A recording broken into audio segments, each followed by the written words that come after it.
Welcome to part 20, the next in our series of virtual coffee break webinar series from RevSim. This morning, we're going to talk a little bit about the an OSC case study, fluid performance. Before we get into that, before I turn things over to Alan, I just want to give you a really quick run through of RevSim.org. If you haven't gone there yet, I invite you to take a quick look. In addition to these webinars, you'll see some other webinar recordings we have. You'll see some events coming up, along with the how it works section, and success stories are a particular interest, I think, for a lot of people. Got some real-world applications, such as you're going to see today, with regard to democratizing simulation, and in this case, HPC.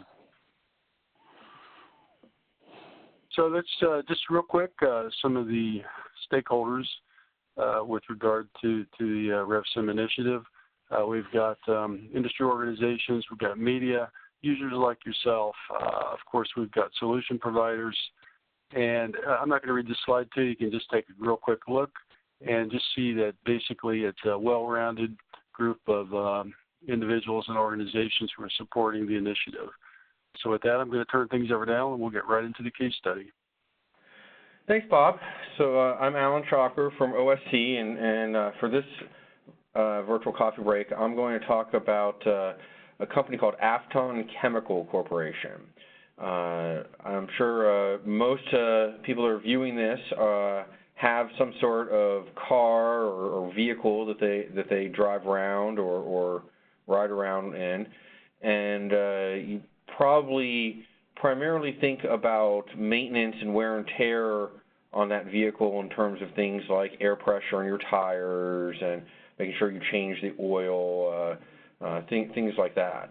But there's a huge impact on not only fuel efficiency but also emissions and economy regarding the actual fuel that you put in it, and in particular additives and formulations that go in. Maybe you've seen TV commercials from some of the big name gasoline providers where they try to differentiate their product based upon X number of additives and things like that they put in there.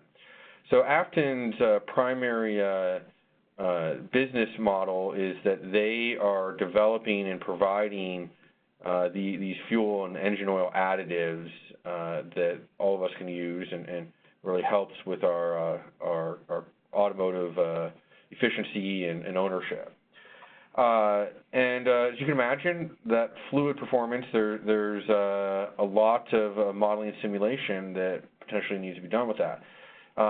With Afton, there's a really interesting story behind it, in that the senior engineer that kind of our primary interface with Afton, his name is Joshua Moore, was a student at Ohio State University, and as part of his coursework had been exposed to modeling and simulation and using the supercomputers for various computational fluid dynamics, or I think he also was doing some computational chemistry on there.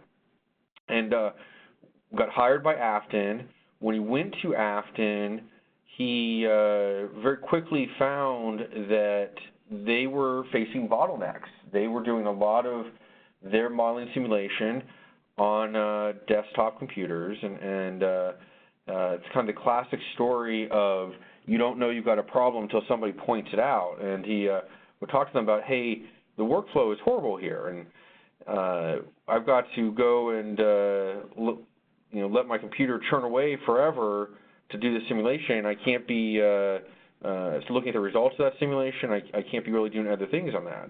Can we see about getting some outside resources for this? They said, sure. We hadn't really thought about that.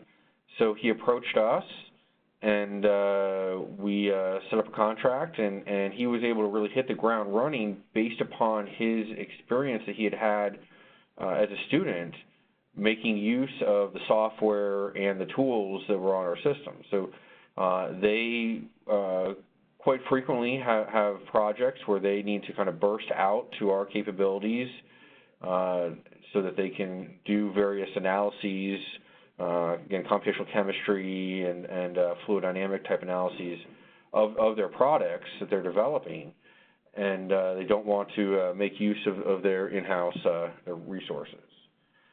So there's many more details on that, and if you're interested in seeing more details about that case study, we do have them on the OSC website. You can contact us via the URL there.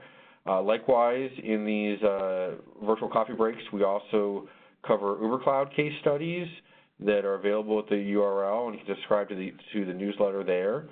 I want to reiterate what Bob said at the start of this, that you please consider going to the Revolution Simulation website, registering. It doesn't matter what kind of type of stakeholder you are or what your interest is. There's some role for you in there, and we've got lots of other case studies. So on behalf of Bob, Wolfgang, and myself, Alan Chalker, thank you so much for listening to this virtual coffee break, and please tune in for our next one.